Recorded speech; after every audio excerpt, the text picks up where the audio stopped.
So we are now in Parsha Shelach, and Hashem has his plan, bringing out generations of people knowing that there's one God and bringing that out into the world.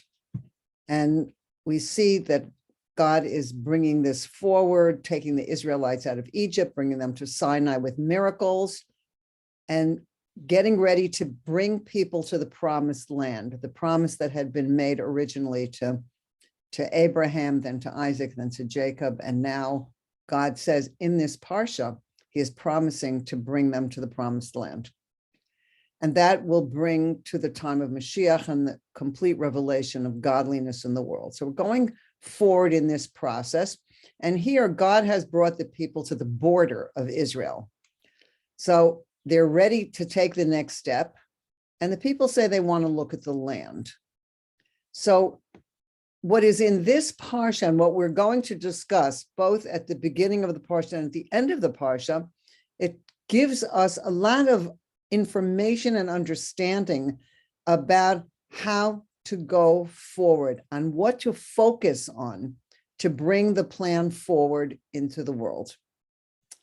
So what are they looking for? What do they want to see? Where are they coming from? Where are they going to?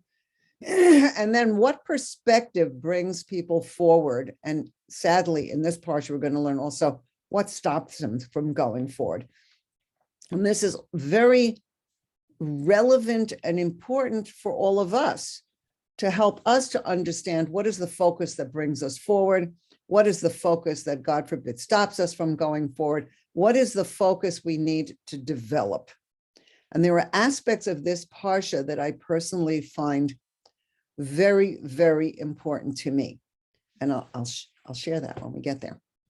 So the beginning of the Parsha is telling about the representatives from each tribe who would go on a mission to the land that they were preparing to enter.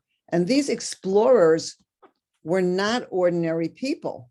Instead, they were the nation's leaders, handpicked by Moses for this important mission to ascertain information about the promised land.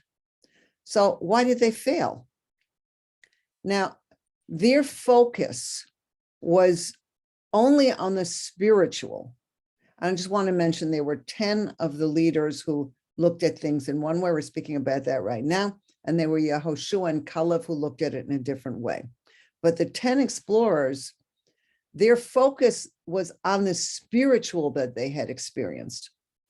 In the desert, together with the entire Jewish people, they received manna, which fell from heaven.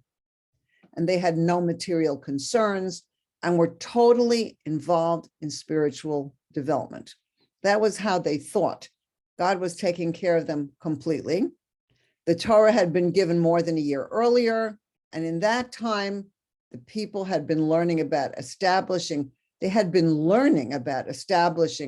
harmony between the material and the spiritual, and having spiritual truth manifest in material reality.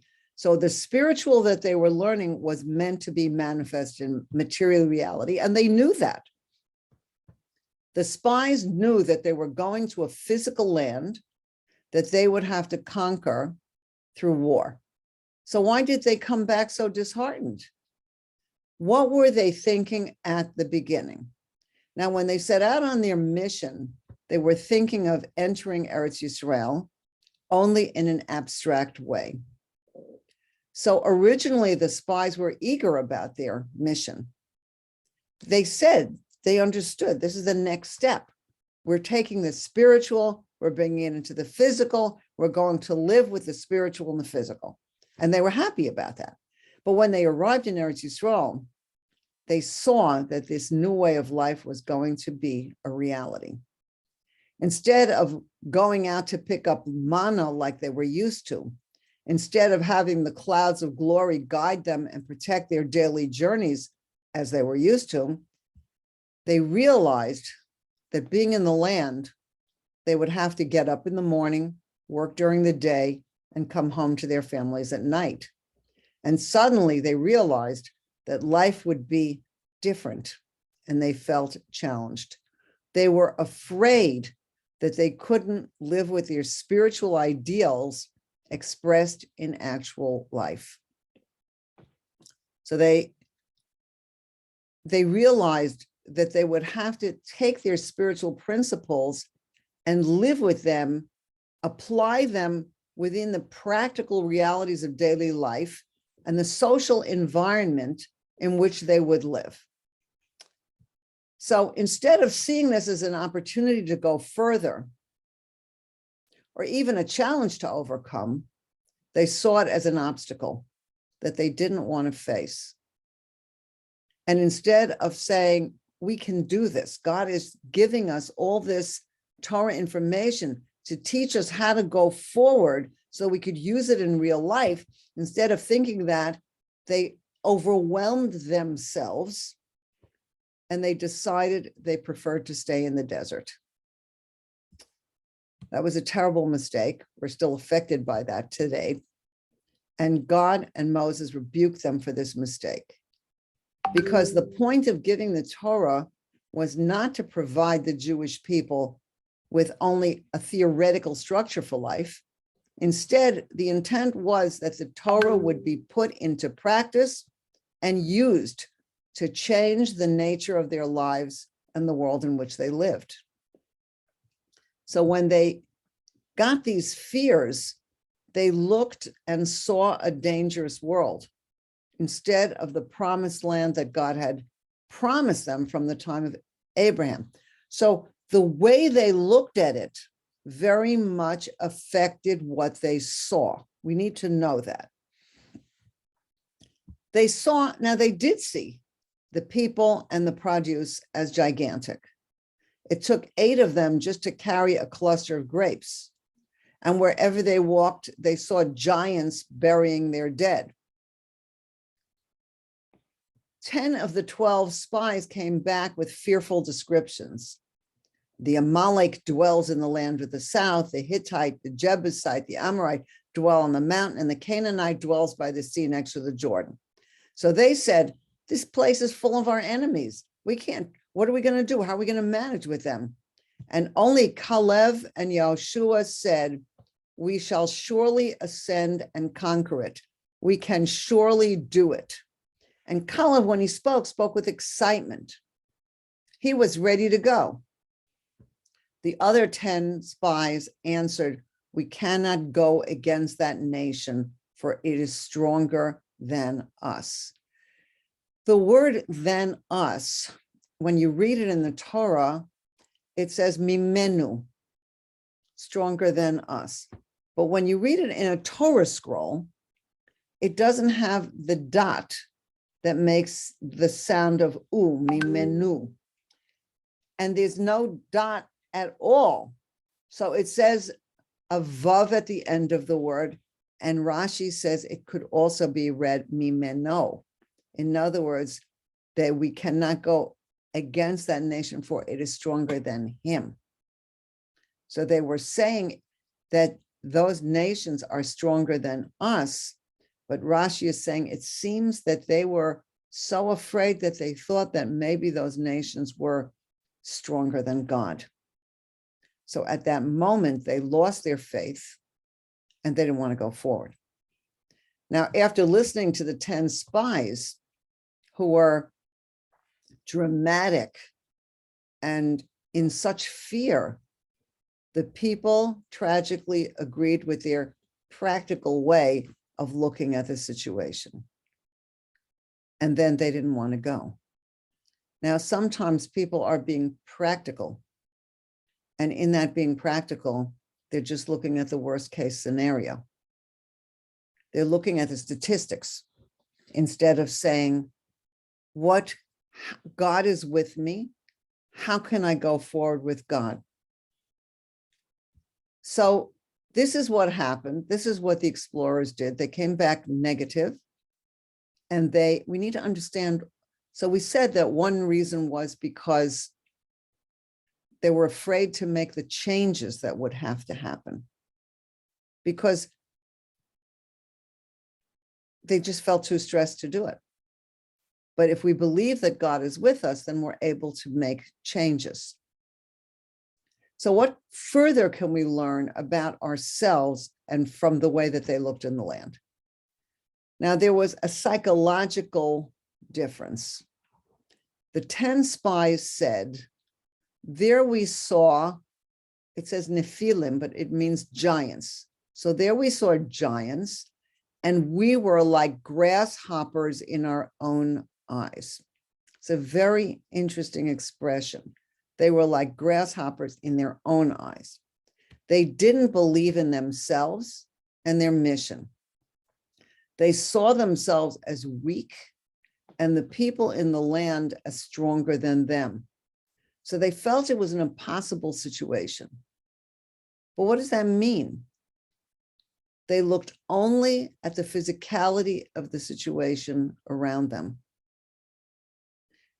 The 10 thought they couldn't do it. They thought they couldn't do it. So they were right and they didn't. Because very often what happens is that we project our own image and we say that we can't do it or we can do it. And if we say we can't do it, then there's a certain giving up and we don't do it. And then we say, see, it was right, we couldn't do it. But that not being able to do it came from the projection that it would be too hard and too fearful. And so they scared themselves. The 10 thought they couldn't do it, so they were right. They didn't do it. And because they didn't want to go into the land, God punished the nation with 40 years of roaming around the desert. Now, Caleb and Yoshua believed that they could do it. And eventually they did enter the land. 40 years later, they did enter the land. And it's true that Caleb and Yoshua had also seen the giants and the funeral processions. But Caleb and Yoshua internalized the belief that God doesn't ask of us more than what is in our power to do. So Caleb and Yoshua said, quote, we can surely go up, even to heaven. If Moses tells us make ladders and go up there, we will succeed in whatever he says. So to Caleb, who spoke against the other spies, faith in God and in oneself go together. He created us, he created the world, and our work is to live in the world with God. So it's our choice to see life either as a constant battle full of negativity, or instead to see the land flowing with milk and honey that it is. So the way that we choose to look at it, it's not that we're not seeing something, it's how we choose to look at things that makes the difference. When we see the land as being good, a land flowing with milk and honey, okay, so there's other people there, but God decided that their time there was over. So looking at the good is a choice. So what has to change is not what we see in the world, but the way we view ourselves, so that we don't overcome ourselves, that we don't say, oh, that's too big, that's too hard. How can I do that? But when we begin and we take the steps, then we can go forward.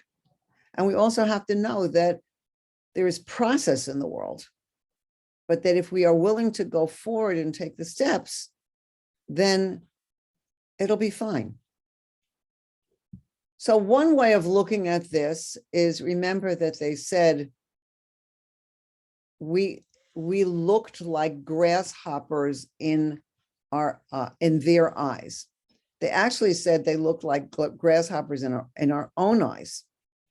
So let's look at how to overcome this psychological grasshopper complex, because a lot of times people see themselves as weak and they think that other people think of them as weak.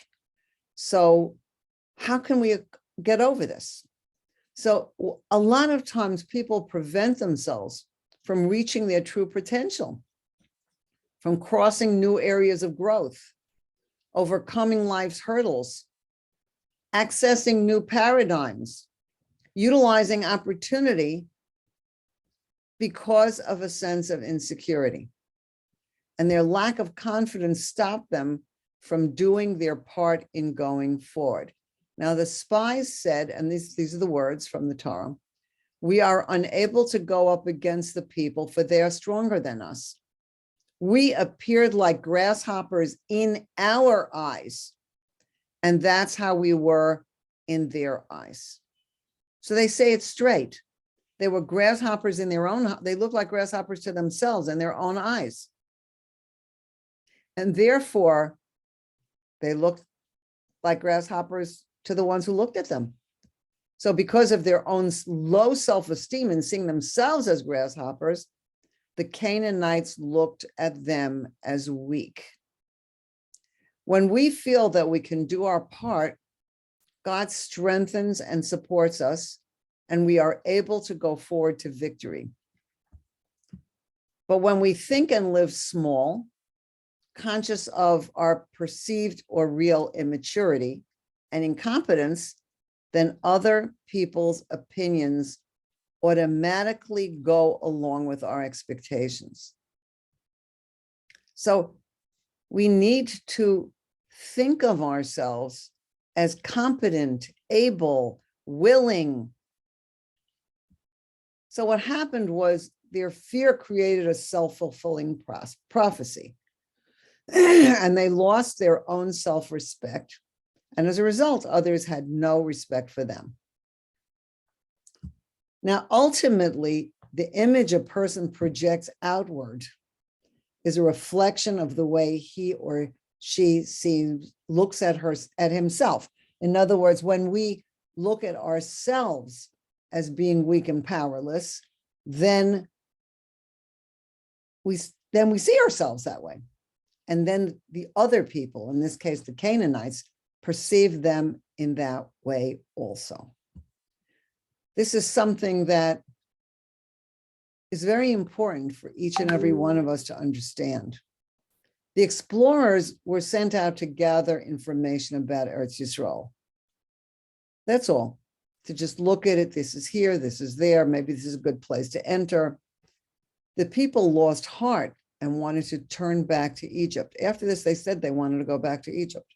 So they went completely into their own slave mentality. When God saw this, he told Moses that the people were unfit for this mission of entering the land. And as a result, they would wander in the desert for an additional 40 years and would not be until the next generation that the people would enter Eretz Yisrael. So now I'm going to tell you about a commentary that was actually life-changing for me on exactly this subject, on the grasshoppers. Rabbi Menachem Mendel of Kotsk, known as the Kotzker Rebbe, who was very clear and very sharp, he commented that the root of the spies' sin was that they had no right to consider how the giants viewed them at all. They shouldn't have said, oh, look how they're looking at us. What did they think about us? Menachem Mendel of Kotsk, the Kotzker Rebbe, said, no, you're not allowed to do that. As Jews and emissaries of the Jewish people, they should have thought only of their mission, not what anyone else thought of them. The Kotzker Rebbe says that our job is to do the right thing regardless of anyone else. We are on a mission from God, and it's not up to us to worry about what the others would say. It's very interesting that I had a habit of looking at how other people see me because I could tell. When I learned this, I said, stop that. Stop looking at strangers, how other people look at me. It doesn't matter what they think. They're not people that I have a relationship with. I don't need to think about that at all. I need to come from where I'm coming from and go to where I'm going to do what I am here to do. And it doesn't matter what another person says. Oh, look at that hair color. Oh, it doesn't matter. They like me. They don't like me. They like my hair color. They don't like my hair color. What difference does it make? Because that makes people doubt themselves. So what the Kotzker Rebbe was saying is our job is to think of our mission, do our mission, and not worry about what anybody else thinks. And this is very interesting. Why would a person do that? Look at themselves from the outside. Because they're not coming from the inside. When we come from the inside and say, this is what I need to do, this is where I'm going from, it's coming from an inner strength. I have a purpose. I am going forward. I am doing my purpose. That's it. And actually the first halacha in Shulchan Aruch is not to be afraid of the mockers. So when somebody says, "Ew, look at that. Why is she wearing a dress? It's July." Who cares? They're wearing something else. That's their free choice. I have mine. But it doesn't matter what they think. What matters is that I'm coming from the inside, doing what I am here to do in my service of Hashem. So that's it. Now, from this perspective, the sin of the spies didn't begin when they refused to go into the land, but it started long before, when they allowed themselves to be distracted from their mission by wondering what the natives were thinking about them. So when we have an absolute certainty that I'm doing the right thing and I will continue going forward until the job is done, it might take courage to go forward on a journey without looking back, but that's the only way to arrive safely in the promised land. So this is the work, and it's not always easy. And we also don't want to have grasshoppers inside where we look at ourselves and I don't know, could I do it? I don't know if we could do it. No, that we have to stop that. Don't ask the evil inclination. So what do you think about this? They say, go back to bed and go to sleep, quit. But when we say, I'm here for a purpose, God brought me into the world for a purpose, I'm here to go forward in doing my purpose, then the work is to take step after step to see where we're going and to keep going forward. Now, since the Canaanites were giants, how could the Jews have had the self-confidence to think that they could defeat them? Because remember, we said that seemed very practical. How could we do this? It's bigger than me. They should have realized that also on the inside, they should have realized on the inside, they were also giants. Actually, they had far greater power than the Canaanites. The power that the Canaanites had was just physical. Instead, the Jews had far greater resources of strength. Their power was not physical, it was spiritual. But we need to see ourselves as having spiritual power. They were not going to war because of their own strength. They were a weaker nation physically, but they were able to conquer the land of Israel for one reason alone, because God would assist them.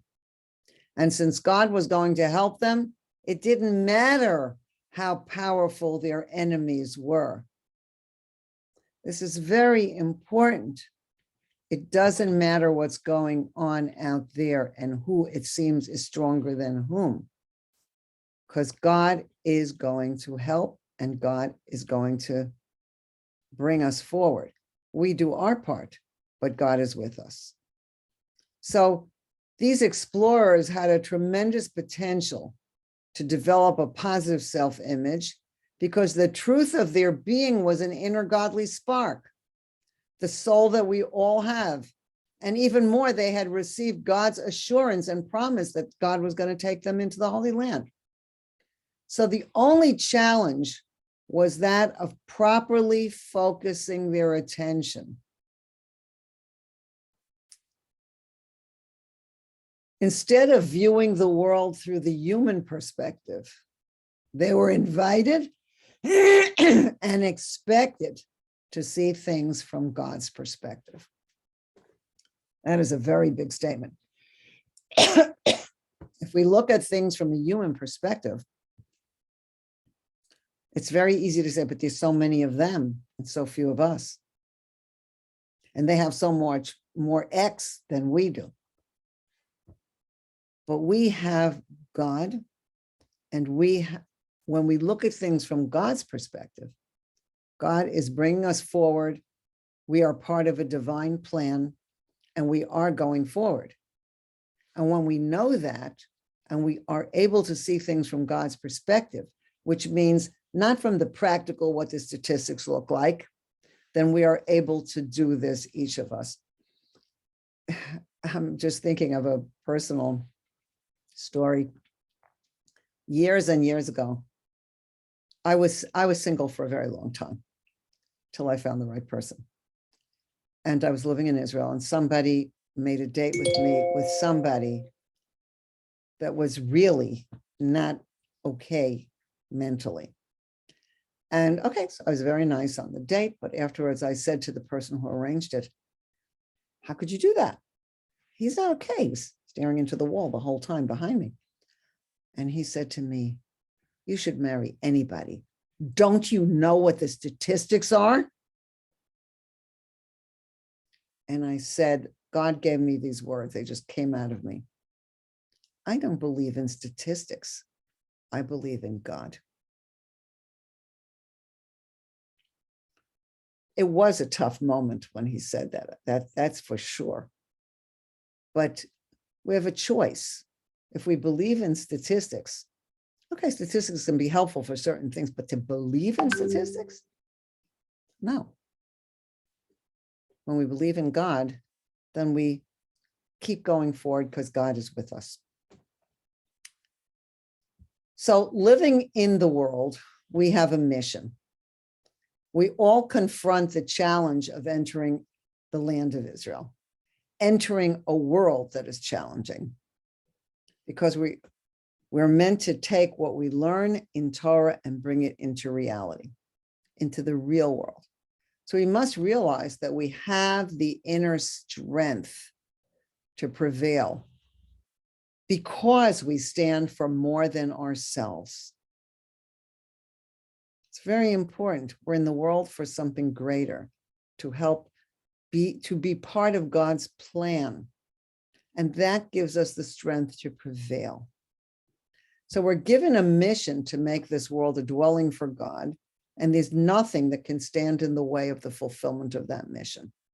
God is with us. And with this in mind, we can proceed with true strength and confidence. So knowing this, we're not alone. And we don't need other people's approval. We don't see ourselves as grasshoppers. We're in God's presence. We are connected. And as Kalev said, God has been doing miracles for us. God took us out of Egypt, brought us to Sinai, fed the people in the desert with manna. We don't fear new situations because whatever situation, wherever Hashem places us, is where we are meant to be right now. This connection with Hashem, with God, is here now, has always been, and will always be. Now, this is the truth that we have lived with in every place and situation in the world. The Jews have traveled, been in Israel, out of Israel, in Israel, out of Israel. out of the land of Israel, out of Eretz Yisrael, the place where God will build the sanctuary, the holy temple, and that from there it will be known that God is the reality. So we have been on a journey, all of us, for generations. And God wants us to show up and be in relationship. Whether we're eating manna or farming the land, both the mundane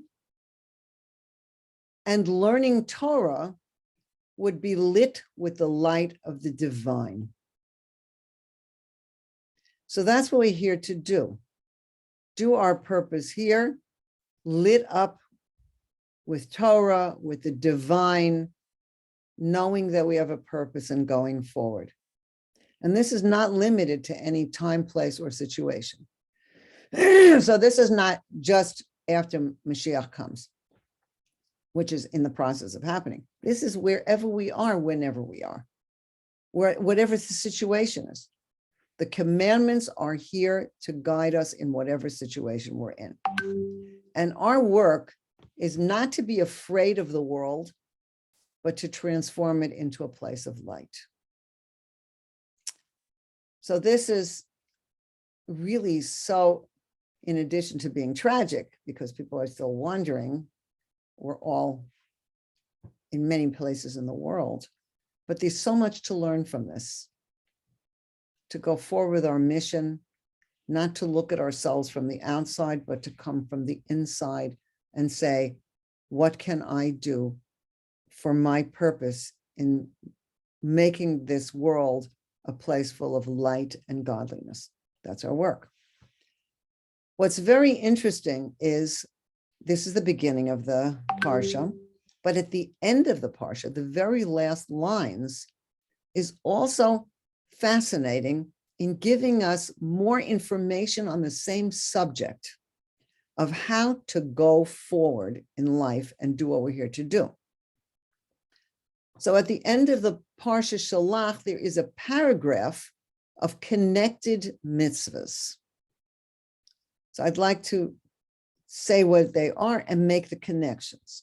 It says, speak to the children of Israel and say to them that they shall make for themselves fringes on the corners of their garments throughout their generations. And they shall affix a thread of sky blue wool on the fringe of each corner. This shall be tzitzit, fringes for you. And when you see it, you will remember all the commandments of God to perform them, and you shall not wander after your hearts and after your eyes, after which you are going astray, so that you shall remember and perform all my commandments, and you shall be holy to your Lord. And the Lord your God who took you, I am the Lord your God, who took you out of the land of Egypt to be your God. I am the Lord your God. Fascinating series of commandments. And if this sounds familiar, it's because this entire quote forms the third section of the 3-paragraph Shema, which is said numerous times every day. So let's look at the different sections. So the first section is to wear tzitzit, which are the strings coming from a 4-cornered garment. Men are told to wear fringes hanging off from a 4-cornered garment. Now, this is not an obligatory one. In other words, if a person is not wearing a 4-cornered, it's called talit katan, and it comes over the head, and it comes down in the front and down in the back. And at the end of each of the corners, 1, 2, 3, 4, 2 in the front and 2 in the back, these tzitzit are affixed. So when a person is wearing this, or a talit, then there are these 4 corners with tzitzit affixed. So what is the purpose of this mitzvah? This is in order that we always remember all of the commandments of God. So when we look at the tzitzit, and people, when they have their tzitzit, they pick them up, they put them in their hands, they kiss them at certain points in the prayer. And we are told that when we see the tzitzit, or when we see the tzitzit in other people, that we remember all the commandments of God. There was a woman in Australia who really wanted to learn more about Judaism, and she didn't know very much. And the Rebbe had sent two young men to go to this place. And she looked out her window and she saw the tzitzit flying. And she said, oh, they know what I want to ask them questions about. This is just exactly what we're meant to be doing. And the people who are careful in this mitzvah are told in the Mishnah that they will merit to see the Shekhinah, the divine presence. Now, the Medrash points out that the numerical value of the word tzitzit is 600. Add the 8 strings extending from each corner of the garment and the 5 knots with which the 8 strands are tied for a total of 613, which is an allusion to the 613 mitzvot of the Torah. Now, the tzitzit hang down from the corners of the garment, and they're bringing 4 sets of vertical strings that we can see with our eyes. And we're told to focus on seeing the tzitzit, which will bring us to remember all the mitzvot. Now, I want to mention that we all need to train ourselves to look vertically, to be in connection with the one God, instead of horizontally, like, oh, what does she think of me? What does she think of me? What does he think of me? That we need to say, what does God think of me? Am I serving God in the way that God wants me to serve? And when we see these vertical tzitzit coming down, that reminds us to connect up to the source of all the mitzvot and bring them down into the reality of the world.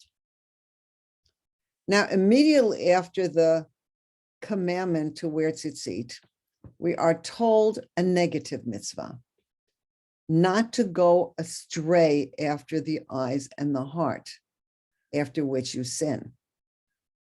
So this is a very interesting statement that we need to understand. What does it mean not to go astray after the eyes and the heart? So first of all, this is one of the 6 constant mitzvot that we are meant to live with at all times and in all situations. So Sefer HaChinuch, it's the book of education, talks about mitzvot and which ones we do when. So most of the mitzvot have to do with time, place, and situation. If you have a new baby and the baby it's the 8th day of the little baby boy, you have to give a brit milah. If it's Friday afternoon, you have to make sure that your Shabbos candles are ready to go so that you can light Shabbat candles and get ready to go into Shabbat. So these are mitzvot that have to do with time and space and situations. And some of these mitzvot are time and space and situation mitzvot that we don't experience. Like there are particular mitzvot for the Kohen Gadol. Well, we don't have a Kohen Gadol right now, so we can't do that mitzvah. Or even the person who would be the Kohen Gadol can't do it right now. We have certain mitzvot, many mitzvot, for when the Beit HaMikdash, the temple, is standing. It will be standing again. But in the meanwhile, we can't do those mitzvot, except that we refer to them in prayer. But there are 6 constant mitzvot that we are meant to live with at all times and all situations, no matter who we are, no matter what. So let me just review them. I am the Lord your God who took you out of the land of Egypt, to know the one God. You shall have no other gods before me, not to worship anything else at all in any way. You shall have no other Shema Yisrael, which means to always live in God's presence, as if God is bringing us divine providence that's showing his presence to us all the time. To love God, to have fear or awe of God. And the sixth of these is not to go astray after our hearts and eyes. Now, this particular mitzvah, which is right here, right after Tzitzit, there is a lower aspect of this commandment, which is simply not to go after what we see and the desires of our hearts. So we're saying that's very horizontal, looking around and seeing the stuff that's around us. Oh, look what she has. I want one too. Oh, look at that. Oh my gosh. And saying, that's interesting. No, we have to train ourselves not to get sidetracked by looking around us, not to go away. The mitzvah is saying, don't go away from focusing on God and on our purpose by everything that's out there. Now, there is a higher level, which I learned recently, which is also very life-changing for me. It comes from a letter that the Lubavitcher Rebbe wrote to somebody. And I read the letter at a very meaningful time. So according to the Lubavitcher Rebbe, what it says in this letter, it mentions all of these 6 mitzvot, but what it focuses on especially is this 6th of the concept mitzvot. And the Lubavitcher Rebbe says, one should have, he's first of all, he said there is a lower level, like we just spoke, not being sidetracked by looking at her or looking by him, looking at stuff. That's the lower level. But the Rebbe is now speaking about the higher level. One should have a heart and eyes only for that which is true and good. To see the world, to see in the world what is truly to be seen, and to think what are truly good thoughts. I'm going to say this again because I find this very powerful. One should have a heart and eyes only for that which is true and good, to see in the world what is truly to be seen, and to think what are truly good thoughts. The Rebbe then writes that to cultivate such a vision as to see the inner content and reality of the world, and to train the heart to dwell only on the good and the true, takes effort. So the Rebbe is using the words, cultivate such a vision, train the heart to dwell only on the good and true, and that this takes effort. And then the Rebbe encourages us and says, basically, that we can do this. But this is the work of not looking at first of all, the world is a good place. Second of all, we don't have to get into the drama of she said this and he said that. That's not worthy of being something that we look at or listen to.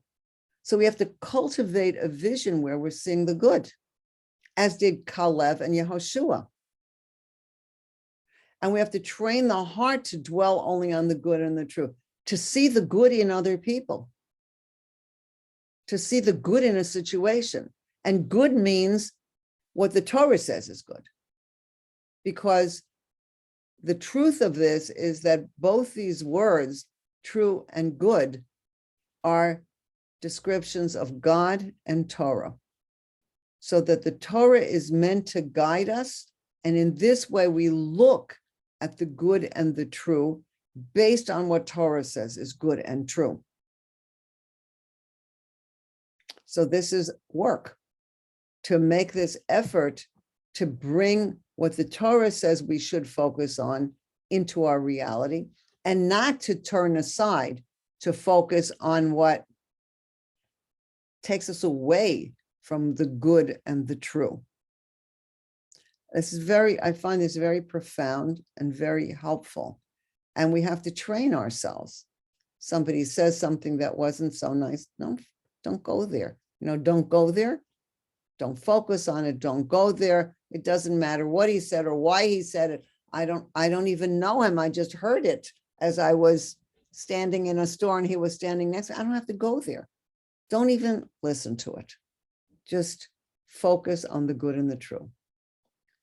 Now, after this, we're saying don't turn after your eyes and your heart to follow them, to go astray after them. Now, this leads us to the next line in this paragraph.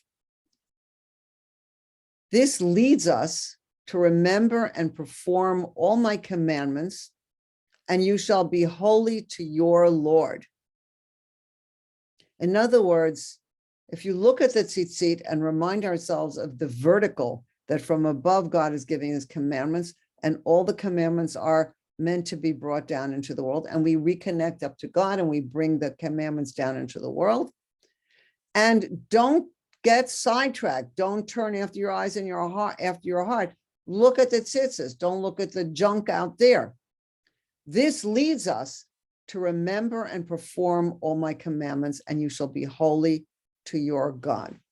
Then what it says after that is, and that's how the Parsha ends, then we know, I am the Lord your God who took you out of the land of Egypt to be your God. I am the Lord your God.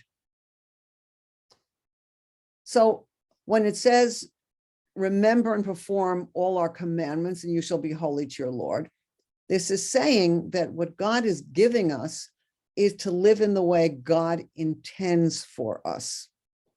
And when we show up and do these commandments, then we become holy to God because we are doing what we're here to do.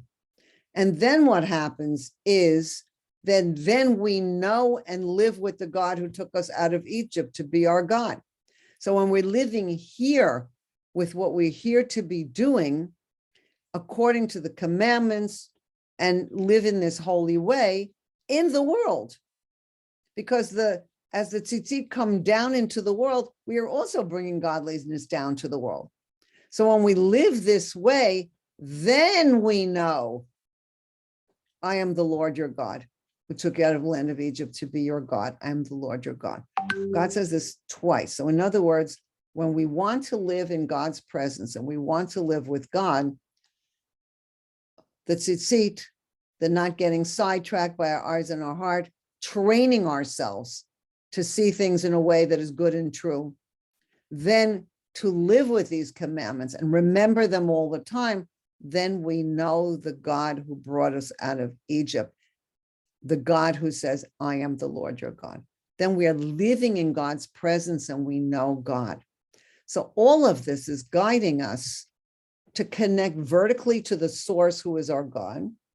And paradoxically, we are here to stay connected above, even while moving forward in action in the world. So we're not just staying up there like the spies wanted to do, that we're taking that, we're seeing the tzitzit come down, the God's commandments come down, and we are moving forward. And paradoxically, we are here to stay connected above, even while moving forward in action in the world. Another paradox is that God is taking care of us, either through obvious miracles or through nature. We're not alone. And we make vessels and God fills them. God also helps us to make the vessels. So we need to know that God is always with us, taking care of us, guiding us as we go forward. So we have free choice in many, many things in our lives. And God truly gives us the strength to do what we're here to do. And we always have to have the awareness of the purpose of our mission in life. Because the problem with the spies was they forgot while they were here, why they were sent. And they got sidetracked by their desires and then by their fears. And it's interesting that desires has to do with the eyes, like with the eyes and the heart. When people see things that they desire, sometimes they get completely sidetracked.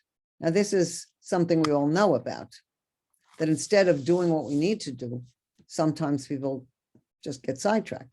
But if we recognize that we're here for a purpose and we focus on our mission in life, then we can go forward and do what we're here to do.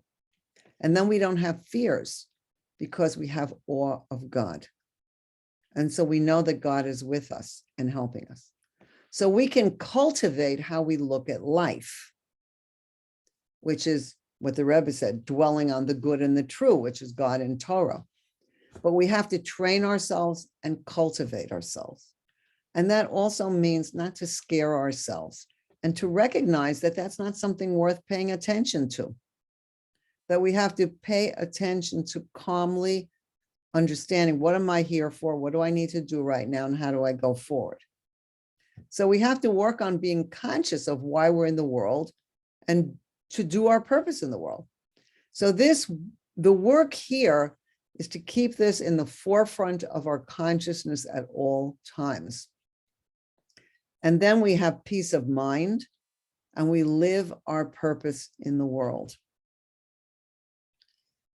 I read, it wasn't a story, it was a description of an event. It was in Warsaw. I believe it was in Warsaw during the war. Bombs were flying. It was a very, very difficult time, a very not good time. And there was a synagogue and people were praying there. And somebody came into the synagogue and just sat on the side after prayers. Many people sat and learned. And he just sat there very calmly learning Torah. And he came for a few days in a row. And this person was looking at him and thinking, how does he stay so calm in this nerve-wracking time? But he noticed the person just sat there calmly learning with peace of mind. And then he found out that it was Menachem Schneerson, the person who years later was going to become the Lubavitcher Rebbe. But what was he focusing on? He was focusing on learning God's Torah. At that time, his purpose was just to learn Torah. So he had nothing else on his mind except what he was doing. He didn't get sidetracked. He didn't think, He just stayed right with what he was doing. And this is very inspiring to me, to stay connected to where we are in our service of God, and just to keep moving forward. So it's so interesting that this Parsha has so many lessons about how to keep our focus, stay connected to God, bring godliness into the world, do what we're here to do, and just keep going forward in God's presence. So may we all accomplish what we're here to accomplish and actualize this so that we are living with God and doing what we're here to be doing. May each and every one of us be blessed. And may we live with Mashiach now.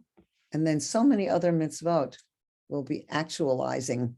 It'll be great to experience that. May we all be blessed.